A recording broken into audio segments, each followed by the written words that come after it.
Muito bem, nós vamos dar sequência à nossa série, Na Trilha das Virtudes. O título da nossa reflexão de hoje é Perseverança, o caminho que ninguém quer, mas todos precisam. O texto inicial se encontra na Epístola de Tiago, capítulo 5, versículo 11. Tiago 5,11 diz aqui a palavra de Deus: damos grande honra àqueles que perseveram em meio ao sofrimento. Por exemplo, vocês ouviram falar de Jó, um homem de muita perseverança. Sabem como, no fim, o Senhor foi bondoso com ele, pois o Senhor é cheio de compaixão e misericórdia. Perseverança é uma virtude que todos nós sabemos é necessária. E, inclusive, ela é admirada, né? Nós admiramos gente perseverante. Mas, raramente, nós buscamos ser perseverante por si só. A perseverança pela perseverança. O que nós queremos na nossa vida é conquistar algo, um objetivo, um propósito, uma vida melhor, não é? Só que para a gente chegar lá, e todo mundo que chega em algum lugar bom, ele precisou perseverar. Por quê? Porque o caminho não é fácil. O caminho não é fácil, né? Exige muito mais do que talento, do que recursos, do que sorte, né? Ou um desejo muito forte. Não basta. Antes vai exigir de nós o quê? Constância, resistência, coragem, principalmente diante das frustrações e da demora. Não faz sentido falar em perseverança diante de algo fácil. A gente tem um bando de jovens nessa igreja, né, que diante de... Vocês já viram? Eu tenho 2 filhos. É um negócio assim assustador o tamanho do estômago deles, o apetite. Eles não precisam perseverar. Eu posso colocar uma montanha na frente deles, aquele não precisa. Eu falo assim, filho, você consegue, filho, coma. Besteira, né? São coisas fáceis. Agora, as coisas importantes na vida, não que comer não seja, as coisas importantes na vida exigem muito de nós. Exige perseverança, propósitos importantes. E a Bíblia aqui está colocando uma figura bíblica, da história bíblica, como exemplo de perseverança, Jó. Né? Quem foi Jó? Vamos debruçar um pouco, é lógico, muito rapidamente. São 42 capítulos, né? Eu costumo dizer que quando eu passo por momentos assim mais trevosos, difíceis, eu leio os 42 capítulos de Jó numa sentada, né? Eu amo esse livro, ele fala demais comigo. Mas aqui não vai dar tempo para isso, a gente vai pincelar. Vamos lá, Jó capítulo 1, versos 1 a 3, vai dar aqui o LinkedIn de Jó. Na terra de Uz vivia um homem chamado Jó. Era homem íntegro e justo, temia Deus e evitava o mal. Tinha ele 7 filhos e 3 filhas, e possuía 7.000 ovelhas, 3.000 camelos, 500 parelhas de boi e 500 jumentos. E tinha muita gente a seu serviço. Era o homem mais rico do Oriente. Não era qualquer um.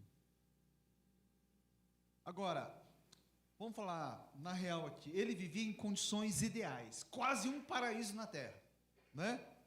Assim, não é muito difícil manter essas virtudes que ele lista aqui. A virtude da integridade e da justiça. Né? Então, quando tudo vai bem, quando você nada de braçada, né, no rio da bênção, fica fácil. Pelo menos essa era a tese de Satanás, que chega diante de Deus e fala, Satanás fala nos versículos 9 a 11 desse mesmo capítulo, palavras do diabo diante de Deus. Será que Jó não tem razões para temer a Deus? Respondeu Satanás. Acaso não puseste uma cerca em volta dele, da família dele e de tudo o que ele possui? Tu mesmo tens abençoado tudo o que ele faz, de modo que todos os seus rebanhos estão espalhados por toda a terra. Mas estende a tua mão e fere tudo o que ele tem, e com certeza ele te amaldiçoará na tua face. Satanás chama Deus, o Todo-Poderoso, para um duelo. Fala assim, vamos ver. Deus, você está se gabando desse sujeito, mas ele tem tudo, assim é fácil. Toca, tira tudo que ele tem, e eu duvido que ele não vai te negar. E olha que interessante, Deus aceita esse duelo. E Deus aceitando o duelo, na verdade, Deus estava apostando em Jó. Que coisa! Deus apostando numa pessoa. E então Deus permite que Satanás toque na vida de Jó. E você vai ler esse capítulo, a gente não vai ler aqui, a gente descobre o quê? Que tudo que ele tinha de mais precioso, todos os bens, ele era um pecuarista, né, dos grandes, ele perde tudo, de um dia para o outro. Ele pensou toda a sua riqueza, ele perdeu. Ele tinha 7 filhos e 3 filhas, 10, gente, errar um filho é coisa que só quem passou por isso sabe. Agora pense em enterrar todos os 10 filhos. Isso. O que acontece com Jó? Não bastasse isso, ele é tomado por tumores malignos da planta dos pés ao alto da cabeça, é tomado por febres, deformação no corpo, ele não dormia direito, ele virou uma caricatura de ser humano. E em meio a todo esse avalanche de sofrimento, você lendo os 42 capítulos, vai descobrir que ele experimenta dor, solidão, depressão, aquele sentimento de ter sido abandonado injustamente por Deus, a quem ele tanto amava. Esse sentimento de injustiça dos homens é ruim. Agora, injustiça da parte de Deus é algo avassalador. Se você é uma pessoa normal, quando você se encontra numa situação assim, de procurar de todo o coração andar na linha, ser um bom marido, um bom provedor, um bom pai, um bom trabalhador, um cidadão de primeira, e a sua vida desanda, uma pergunta muito comum, que eu escuto muito, e aqueles que não conseguem expressar isso em palavras, sofrem disso no coração, é o quê? A grande pergunta, o que foi que eu fiz para merecer isso? Por que isso está acontecendo comigo?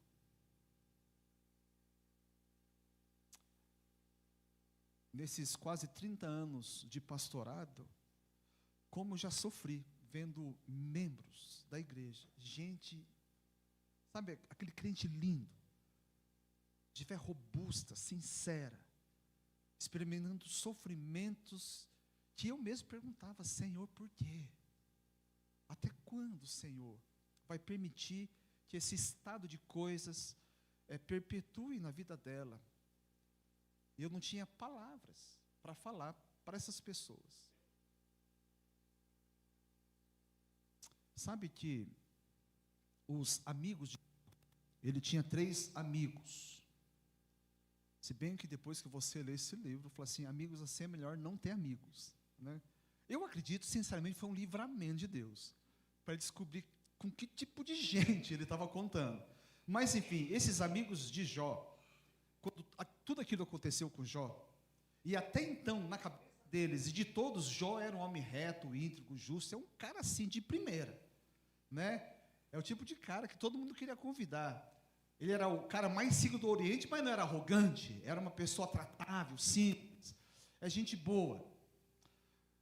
Só que depois que tudo aquilo acontece, eles concluem de maneira assim muito rápida o quê? Esse cara tinha esqueleto escondido no armário. Ele tinha uma vida secreta. Esse cara tinha cara de santo, mas tinha pecado oculto. Era essa a ideia, né? Porque não pode ser essas coisas acontecer com um homem e uma mulher de Deus. Portanto, ele está agora sofrendo a justa punição de Deus. Essa era a teologia desses amigos de Jó e de muito crente hoje nas igrejas. Eu já vi crentes nas igrejas, quando um irmão está sofrendo, chegar e falar no meu ouvido: pastor, ele deve ter aprontado alguma. Né, que coisa terrível de se ouvir dentro de uma igreja. Eles criam na chamada justiça retributiva. O que é isso? Quem faz o mal, recebe o mal. Quem faz o bem, recebe o bem. Era a lógica desses amigos de Jó. E se Jó estava sofrendo tudo aquilo, a justiça de Deus tarda, mas não falha. Não é um versículo bíblico. Só que não era o caso de Jó. A gente sabe nas Escrituras. Logo no começo, a gente sabe que não era o caso de Jó. Porque quem diz que ele é reto, íntegro, justo, não foi ele mesmo. Porque o seu lineage, você põe o que você quiser, não é? Né? Tem gente que gosta de florear. Né? Recentemente, uma jovem colocou lá que ela ia ser a primeira astronauta do Brasil, né? Saiu bastante na mídia. Ela colocou lá um falso curso na NASA, porque você põe o que você quiser. Mas o caso aqui não foi ele quem escreveu. Quem preencheu o LinkedIn de Jó foi Deus. Então a gente sabe que ele não tem problema nenhum. Então não é uma questão de culpa. E isso aqui é complicado demais. Porque isso fere o nosso senso de justiça. Jó era justo, Deus sabia, ele sabia e o diabo sabia, só que ninguém mais sabia. Isso leva a ele a ter uma crise existencial e uma crise de fé também. E assim, nessas horas quando a gente tem crise, se você é uma pessoa normal, perguntas começam a se enfileirar na sua mente, e com Jó não foi diferente. Eu estava contando mais de 50 perguntas, né, ele faz, a boca dele não consegue parar. E algumas aqui, Jó 3,11. Ele diz: por que não morri ao nascer? Se eu fosse um aborto, estaria mais tranquilo do que passar por tudo isso. Capítulo 7, versículo 19. Olha o que ele diz para Deus: por que não me deixas em paz? 13:24. Por que escondes tua face e me tratas como inimigo? 21:7. Por que vivem os ímpios? Por que chegam à velhice e aumentam seu poder? Parece a nossa realidade no Brasil, né? 30:20. Clamo a ti, ó Deus, mas não me respondes. Aqui ele fala do terrível, do ensurdecedor silêncio de Deus. Mesmo com todo o sofrimento, a gente vê que Jó, ele não amaldiçoa a Deus, mas também ele não amordaça a alma. Então, ele perseverou em meio à dor e com uma avalanche de perguntas, muitas perguntas. Perguntas existenciais, perguntas dirigidas a Deus, perguntas e mais perguntas. Queridos, Deus é a primeira e principal pessoa a quem nós devemos recorrer e diante de quem nós devemos despejar, né, tudo que está entalado, sabe, asfixiando a nossa alma. E você pode falar sem escrúpulos. Jó não mede as palavras, porque Deus não é uma mãe insegura. Sabe mãe insegura? Mãe insegura é quando um filho de 5 anos fala assim: mamãe, eu não te amo mais. Bem, você viu o que ele disse? Ele não me ama mais. Né? E fica deprimida. Toda hora quer que o filho fique lambendo a mãe. Né? Toda hora. Todo dia tem que falar assim: você ama a mamãe? Não, eu não te amo. Queridos, uma coisa muito boa nas Escrituras é que ele não faz maquiagem nenhuma, né? A gente pode chegar e colocar tudo, absolutamente tudo, até porque a Bíblia diz que antes da palavra chegar à língua, Deus já conhece toda. Você falando ou não, Deus sabe. Deus sonda a mente e o coração. Então a gente pode falar, Deus tem estrutura. Eu vou dizer uma coisa, acredite, você pode falar tudo e Deus não vai ter depressão por causa daquilo que você está falando. Né? Isso faz um bem muito grande na alma do crente. Agora, cuidado com a sua língua quando você estiver sob muita pressão. Por quê? Deus não entra em depressão. Deus não é abalado em sua estrutura. Mas as pessoas ao nosso redor, sim. Porque a sua dor não te dá licença para ferir aqueles que convivem com você. Por isso, cuidado. Cuidado. Palavras malditas, elas podem adoecer o coração do outro. Ele pode arruinar relacionamento. Agora, por outro lado, palavras não ditas podem adoecer o próprio coração, inclusive a saúde física. Assim, a gente não deve ficar engolindo muito. Né? Um lugar seguro é a gente despejar diante do Senhor. Né? E uma outra pessoa muito bem selecionada, né, que tem maturidade, que de repente você pode até abrir o seu coração. Agora, já que é importante, fazendo um parênteses aqui, a gente não reter palavras, nós como igreja, como povo de Deus, precisamos aprender a dar espaços e ouvidos, né, para aqueles que estão sofrendo. E principalmente, preste atenção, para o seu cônjuge, para os seus filhos. Porque muitos hoje são experts em falar, em argumentar, né? Até em aconselhar, pelo menos se julgam assim. Tiram 10 em oratória. Mas são verdadeiro fracasso na arte da escutatória. Sabe, prestar atenção, ouvir mais. Nós precisamos, dentro do ambiente familiar e dentro da igreja, aprender a ouvir o outro. A esperar um pouco, prender um pouco a língua, pelo menos até que a gente consiga ouvir o outro. Eu não digo ouvir palavras, mas ouvir o que essas palavras estão querendo dizer. Quanto o casamento não melhoraria muito se a gente aprendesse a ouvir. Principalmente nós homens. As mulheres parecem que têm uma habilidade maior, sensibilidade para escutar. Eu mesmo tive muita dificuldade, não é? Aprender a ouvir. Muito bem. Então, Tiago chama Jó de exemplo de perseverança. Por quê? Porque Jó, por exemplo, ele perseverou no meio da sua terrível perda. Ele era um adorador antes de perder tudo. E vejam só, depois que perdeu tudo, ele continuou sendo um adorador. Olha lá, Jó capítulo 1, versículo 21. Depois dele voltar do enterro dos seus filhos, de descobrir que ele foi à falência, ele diz essa frase belíssima: o Senhor o deu, o Senhor o tomou, louvado seja o nome de quem? Do Senhor. É de arrepiar, dado o background recente de Jó.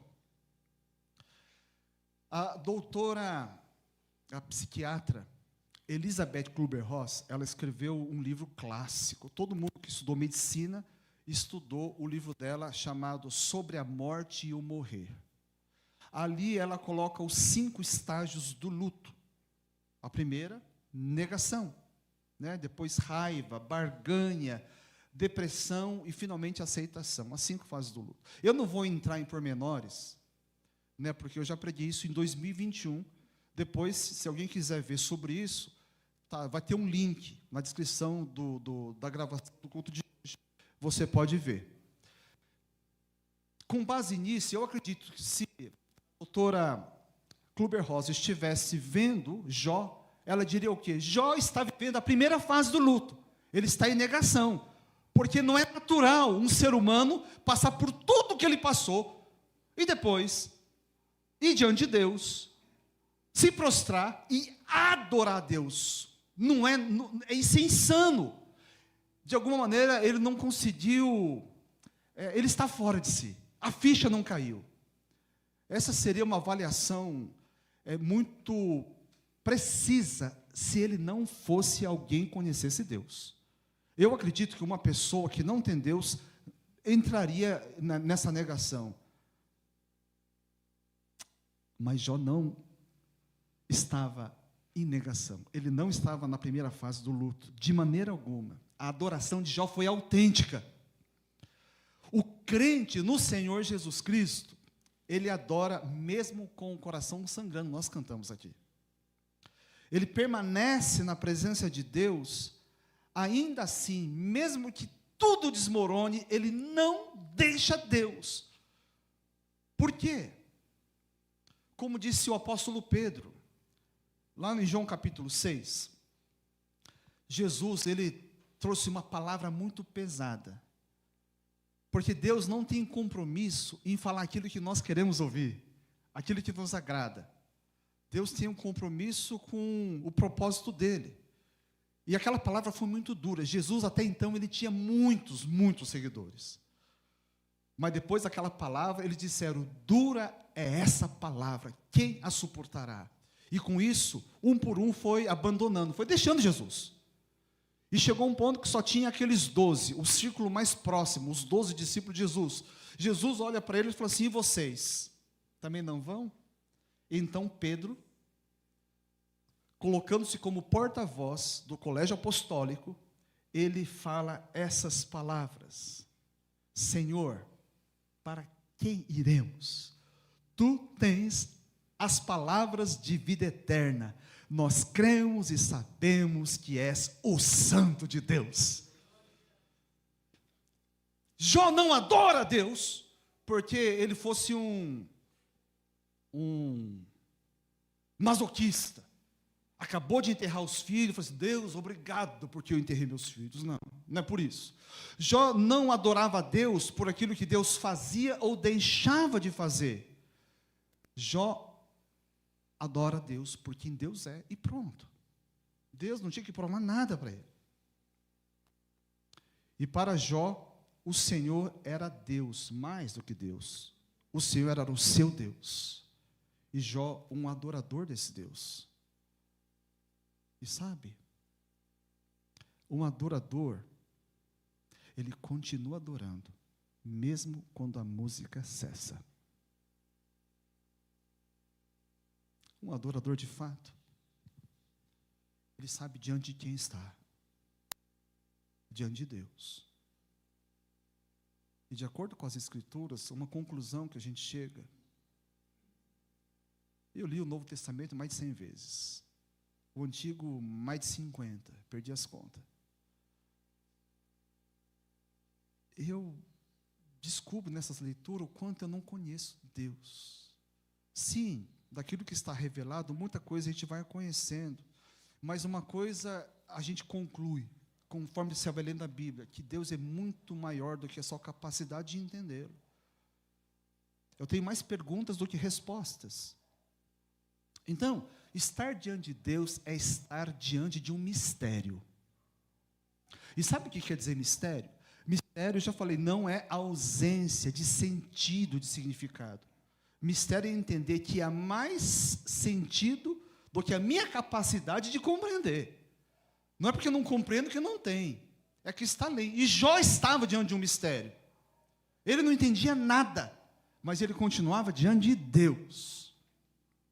Então, a decisão necessária, fundamental para a gente perseverar como crentes no Senhor Jesus, é continuar confiando no Senhor, mesmo sem entender, até porque muitas vezes vamos ficar sem entender.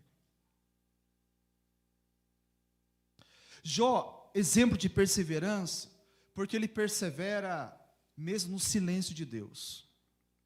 Eu fico admirado que tem crentes que sempre estão falando, olha, Deus falou, Deus fala o tempo todo com a pessoa. Né? Eu não duvido. Eu queria ouvir o tempo todo Deus, eu não escuto o tempo todo Deus. Eu não consigo. Eu fiquei contente de ler Jó também, porque Jó passou por isso. No capítulo 22, capítulo 23, ele diz o quê? Vou para o leste e ele não está lá. Mas ele sabe onde estou e quando me provar, sairei como ouro. Deus sabe tudo de mim, mas eu não sei dele. Eu vou lá e eu não acho. Eu pergunto, Deus não responde. Se você também fica sem respostas de Deus, você não está sozinho. A gente está em boa companhia. O homem íntegro, justo, que temia a Deus, evitava o mal, Jó. O silêncio de Deus é um dos testes mais difíceis para o crente. Você ora a Deus. Você clama a Deus. Você jejua a Deus. E a sensação, não poucas vezes, é que o céu está com o portão trancado. E antes de sair, Deus colocou uma plaquinha, sair para o almoço. Jó não via Deus, não ouvia Deus, não sentia Deus, mas ele seguia, crendo em Deus. Então, a fé verdadeira não depende da gente sentir. Não tem nada a ver com sentimento. Mas aquela firme confiança de que Deus continua presente. De que Deus está agindo. Mesmo que eu não perceba, não sinta, não ouça.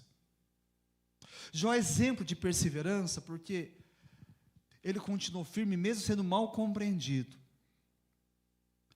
Lembra, os 3 amigos de Jó, os mais íntimos, além de não entenderem. Gente, quando a gente passa por uma luta e alguém nos entende, a gente sente um certo conforto, né? Eu lembro quando estava velando o corpo do meu pai aqui nessa igreja.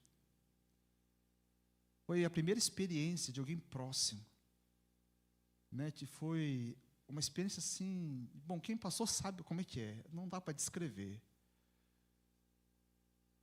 E muita gente estava lotado aqui durante a semana, colegas pastores, e eu lembro de amigos que passaram, eu estava ali fora, passavam por mim, não falaram nada, só choraram. De alguma maneira, não trazia meu pai de volta, mas falei assim, ele me entende, né? Ele me entende. E eu não esqueço, gente que não falou absolutamente nada. Só que os amigos de Jó não tiveram essa capacidade. Pelo contrário, ao invés de se compadecer, julgaram. É terrível, né? Ser julgado. Uma vez, quando eu era seminarista, numa das nossas igrejas, onde eu estava fazendo estágio, uma irmã que já tinha uma certa idade e teve uma sequência de abortos, e o sonho natural de toda mulher casada é de engravidar. E chegou um ponto que a igreja, quando digo igreja, gente, sempre alguns, viu? Porque a maioria não é assim. Mas eu digo igreja porque foi ouvindo algumas coisas. Chegou a dizer, ela está pecando, porque ela sabe que vai perder esse filho. Quase dizendo que ela era uma homicida. Pastor Inácio Moriguti, homem de Deus, o Senhor já o levou.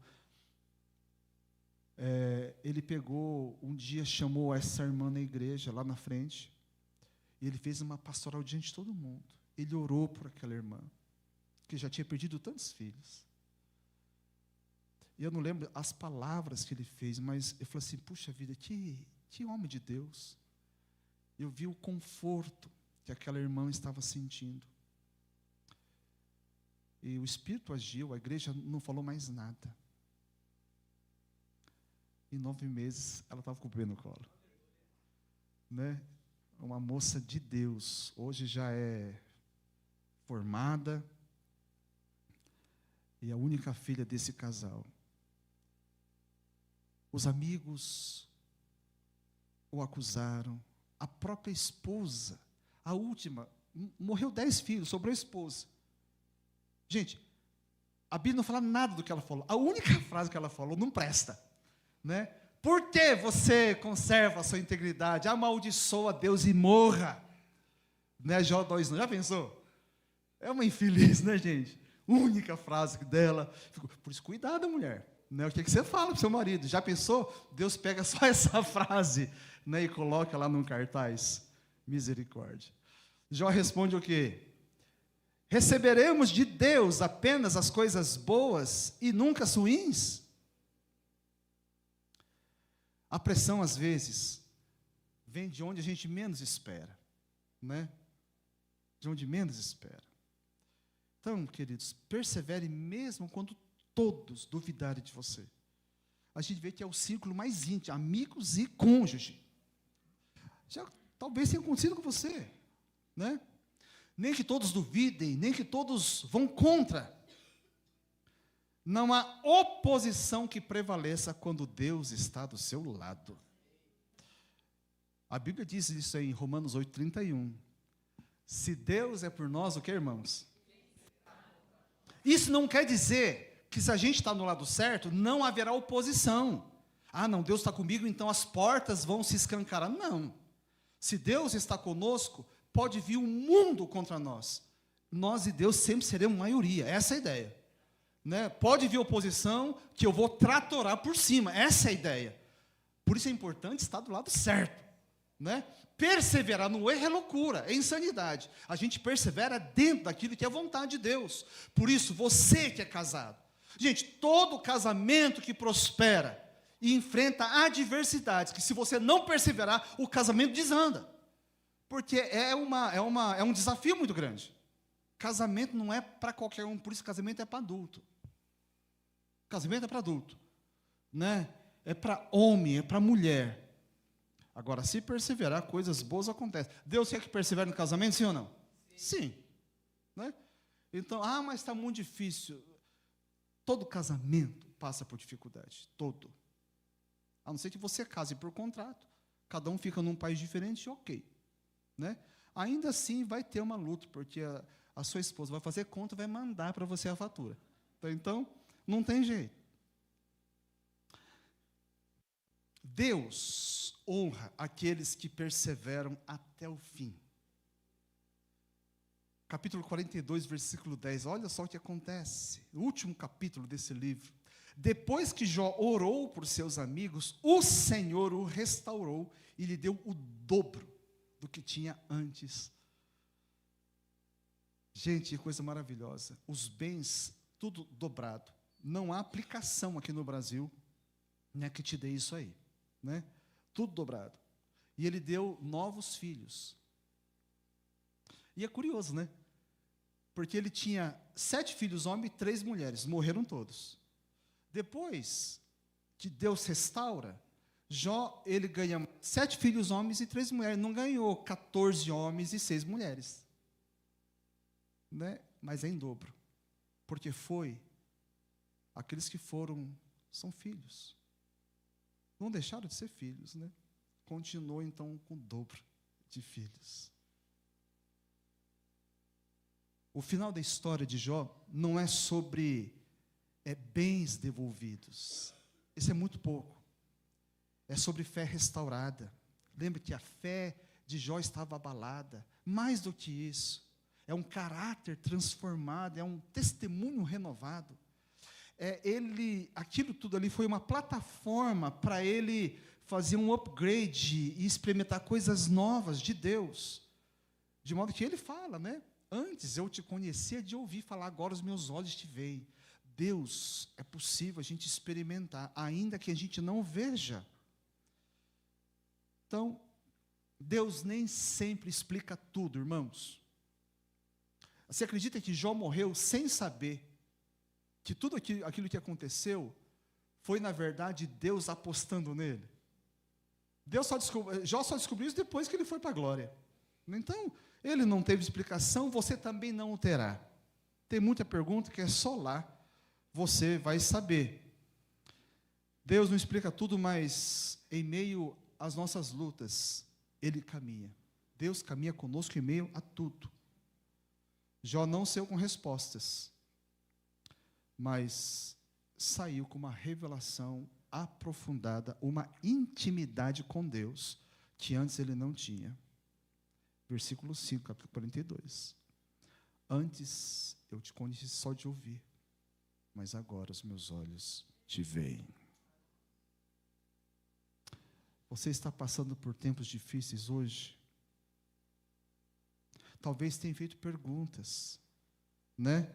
Chorado em silêncio, sentido o peso do abandono das pessoas. Se tem sentido esse peso em relação a Deus, é sentimento, não é uma realidade. Jó, ele está aqui conosco através dessa palavra e diz: persevere, não desista, porque a sua história ainda não acabou. Curva sua cabeça em nome de Jesus.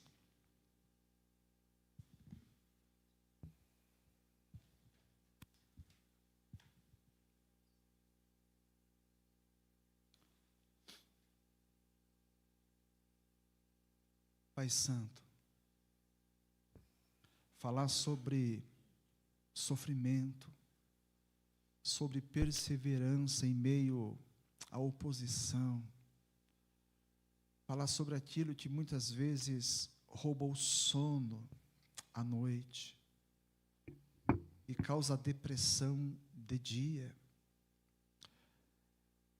é entrar em território sagrado. E somente o Senhor é que pode trazer luz e direção, e na verdade o Senhor tem feito isso nessa manhã. Eu clamo de modo especial por aqueles, ó Deus, que estão necessitados dessa virtude, perseverança, para que não venham, Senhor, a se furtar de serem abençoados por Ti. Oh Deus, assim como o Senhor apostou em Jó, nós precisamos colocar toda a nossa esperança no Senhor, porque o Senhor não é um homem que minta. Oh Deus, não é filho do homem para que se arrependa. O Senhor é aquele que não pode mentir, e podemos descansar. Oh Deus, visita com uma graça renovada sobre esses que hoje estão debaixo desse manto, ó Deus, de sofrimento e de dores, para que mais adiante possam se encantar, ó Deus, e ver com os próprios olhos, Deus, o nosso bendito Jesus Cristo. Toma o teu povo nessa manhã, Senhor. Deus, e nós vamos enfrentar mais uma semana com muita coragem, ó Deus, com perseverança, em nome de Jesus. Amém. Coloque-se de pé, por favor.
braços de Jesus vou levar comigo a minha cruz. Se espinhos ferem os meus pés, eu vou descansar nos braços de Jesus. Que a graça do nosso Senhor e Salvador Jesus Cristo, o amor de Deus o Pai, a comunhão e a consolação do Espírito Santo seja com cada um aqui, com toda a igreja de Cristo. Amém.